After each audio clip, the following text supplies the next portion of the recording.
Hello everyone and good morning. It is morning for me at this time that I am filming this video, and I wanted to come here real quick before I get on with my day to give you guys a few updates about the garden. So I have had a very busy past few days and I didn't really have a chance to do anything else for the garden since I have separated the seedlings on Friday. I'm happy to report they're doing very great. They were inside, recovering now, getting nice and strong from all the root damage that I have caused. And now it is a cloudy day, so I'm planning to actually leave them out for the day before I leave the apartment today. They're already outside and we're gonna take a look at them just a little bit, because first I want to talk to you guys about the garden club. So some of you picked up on the last video I mentioned that we're doing a garden club here in New York, and I had first talked about it on Instagram. Actually, the idea was not mine. The idea was from Kiera from Garden Well, New York. We connected via Instagram and we talked about many things, and we mentioned how hard it is,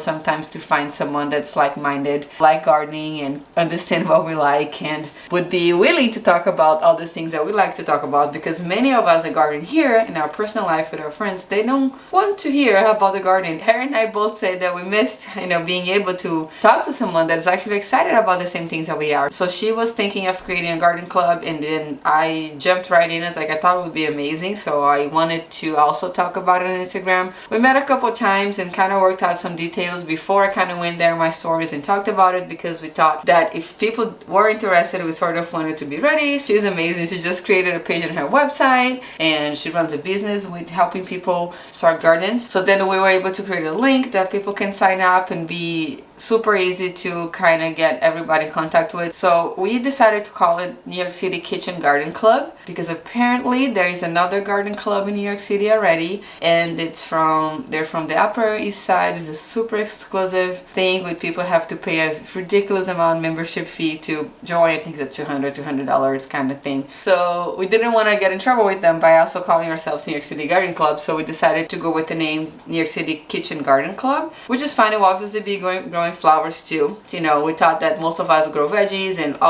most of us also like to cook, so that will still be aligned with what we want to do, but mostly we just want to connect people that like the same things, connect gardeners, and then have a chance to create this community of people that miss having this connection so much. So if you like to join a New York City Garden Club, Kitchen Garden Club, I'll put a link in the description box down below. We are trying to keep it limited for people that are in New York City, so it will be easy for us to share experiences. We also want to do in-person meetings, so that will be mostly for local people here, for people that can actually go to these meetings. We're doing the first one online because New Yorkers are also very busy, so we decided to do the first one via Zoom, get to know each other. We'll try to see if everybody can introduce themselves and talk a bit more about the gardens. Once we see how things are going, we are also going to try to organize in-person meetings so we can do seed swaps and seedling swaps, and maybe later in the season we can even share harvests or crafts if you're doing dried flowers, etc. So I think it's going to be very fun. This is mostly to create community and to connect people here that like to do the same things, that feel good having this connection with nature in the garden, and that's something that's so hard for us New Yorkers sometimes to get. The response was pretty amazing. We already have about 36 members just from a little story that we posted on Instagram and a post, so I haven't even talked about much in YouTube here yet. So I'm very excited to see the response. The link is on the description box below. First meeting is going to be March 10th at 1 p.m. via Zoom. So on the link, I'll ask for you to put your email in there, so that way we can actually send you the email with the link. There's a little bit more information on the link too if you want to read about it. Kiera, as I mentioned, has a business with building gardens in the city. She grows in Manhattan. I'm here in Queens. There's people from all of the boroughs at this moment. Some people from Long Island too, which is okay as long as you're able to come and participate on our in-person meetings, because to be honest, that's what I'm more excited about. I love the online ones, and I know it's necessary because of logistics and it's so hard to get everybody to be available at the same time. But I really can't wait to meet everyone in person, to share our experiences and have some fun time together. So hopefully we'll be able to also organize maybe a seedling swap in March still. We can still talk about cool season crops, and I guess the theme of the first meeting will be cool season, just because that's what we're dealing with right now. So please sign up. Would love to meet you. Eventually we all meet in person, as I said, and I'll hopefully get to create this amazing community, this amazing connection with each other, help each other out as much as we can.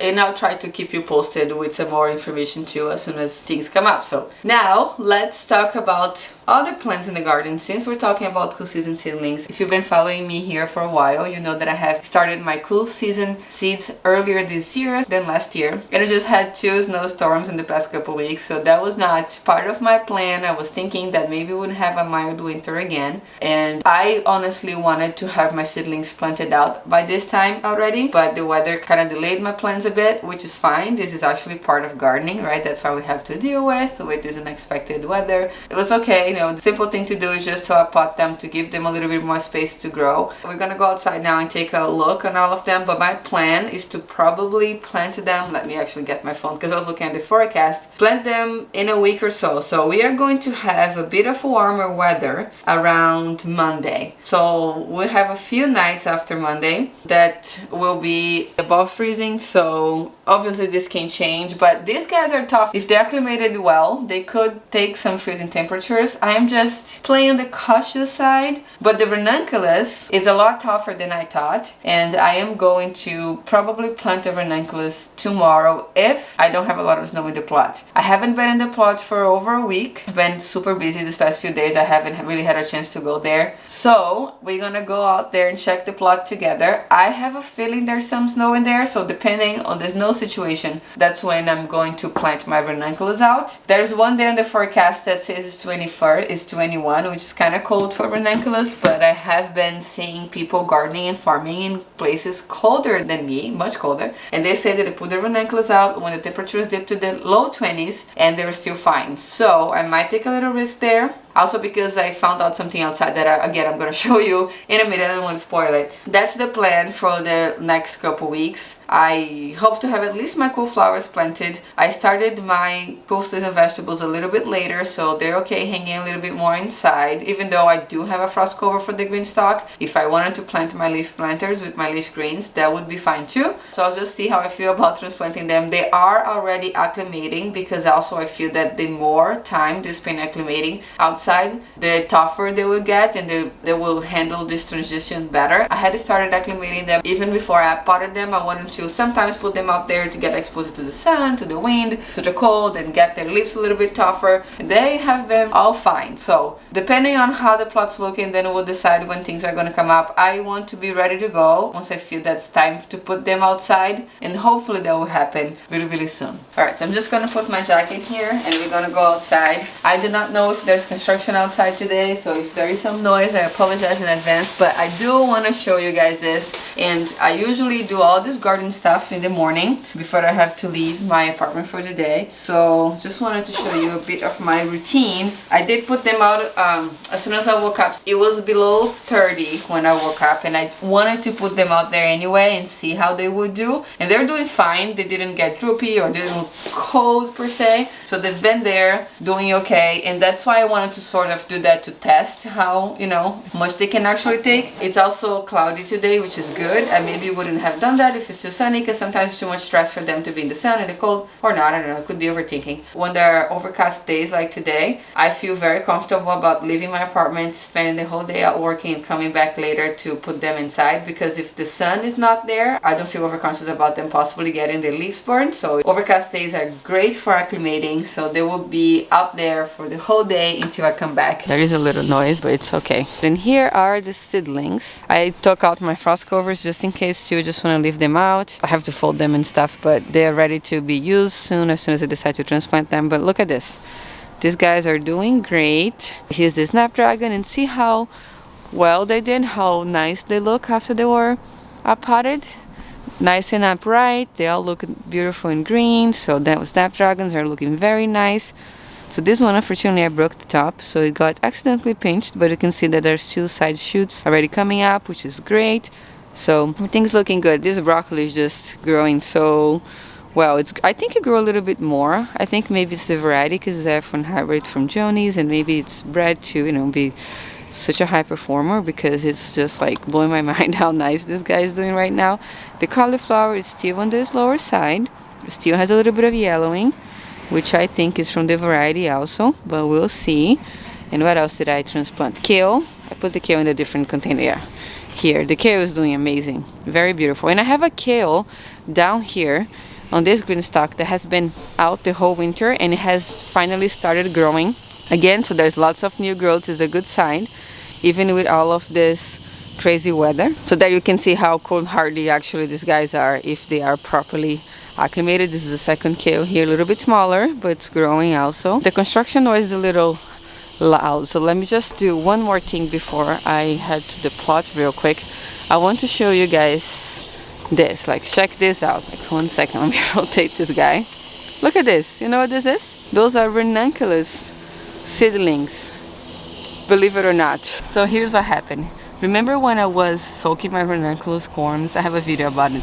A couple of them were up or floating, and I said, oh, I don't know if those are viable, so I'm going to take this out and just plant the ones that are sinking. Well, instead of throwing them away because I felt bad or put in the compost, I just stuck them in here and put them underneath and covered them a little bit further. They're tiny little corms too, and now they are sprouting. So these ranunculus have sprouted in these super cold temperatures with the snow, with the low digits. So I don't know, it's making me think that ranunculus are a lot stronger than I was thinking them to be.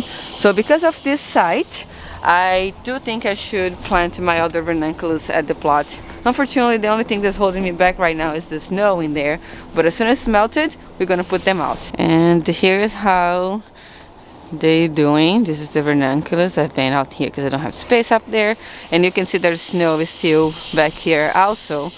Most of the seedlings that are under snow are doing fine. Those snapdragons are looking a little rough.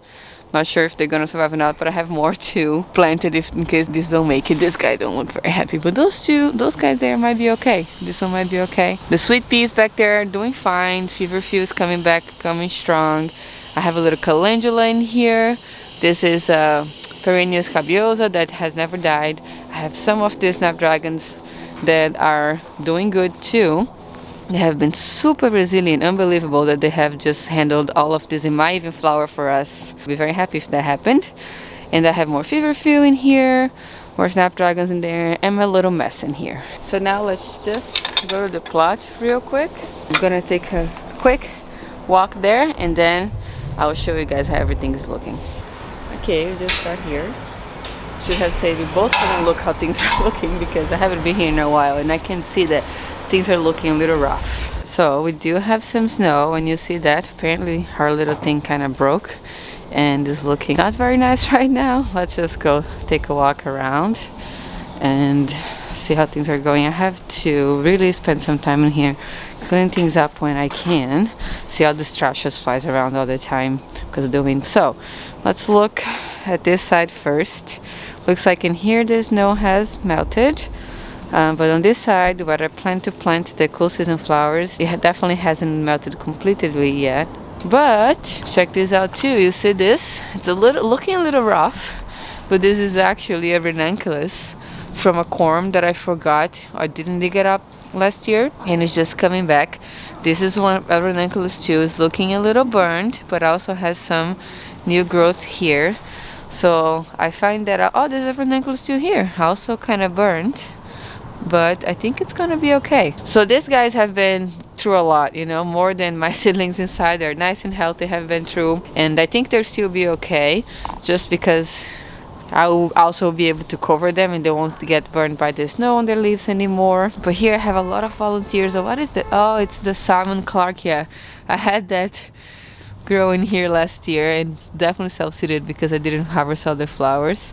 And I have the yarrow here that I gotta clean up also. So just give you guys more of a all overview. This side here I can see there's a lot of stuff going on. The feverfew is coming back. I see new seedlings because they're kind of expanding here, but I'm feeling a little bit conflicted about cleaning these things because I know there are insects and pollinators overwintering in the leaves and on the hollow stems and stuff. So I don't want to clean up too much yet. I want to make sure they have a space to stay. So I'll clean up only the things the places that I have to get planted. So I'm going to clean this up. Hopefully the snow will be melted by tomorrow. It's looking better than I thought, and it's going to be a little warmer tomorrow. Oh, look at that.